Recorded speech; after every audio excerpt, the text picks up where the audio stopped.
tayo sa bundok ng Mount Everest. Tralala. Bundok Tralala. Hindi ko alam kung saan kami pupunta. Natulog lang ako. Paggising ko nandito na kami. May energy na siya. Saan kami pupunta? Lobat siya kanina. Ganito yung binahe ko yung 3 araw. Saan? Mula Chicago. Papunta dito. Oo nga. 3 araw. Bundok lang sa 3 araw. Kami LA to ano, di ba ganyan din ang mga ano. LA to Vegas. Doon kami nag-umpisa man. Hindi ko alam pupunta tayo dito to. Saan tayo pupunta? Wala lang kasi sabi lang niya. Magdala ka ng ano, in case lang, jacket. Dala naman ako. Sabi naman niya, dito bakit punta? Hindi ko alam. Hindi kasi minsan nung punta kami malamig. Oo.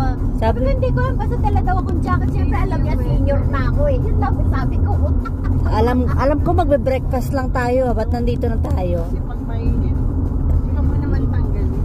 Oo, pwede tanggalin. Kaya kasi hindi ko alam. Basta sabi, in case lang daw bagay malamig, sabi ko. Saan? Ayan o, dali! Picture!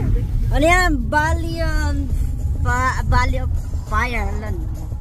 Hindi tayo magpipicture? Oh, picture Hindi muna nyo tayo. wala.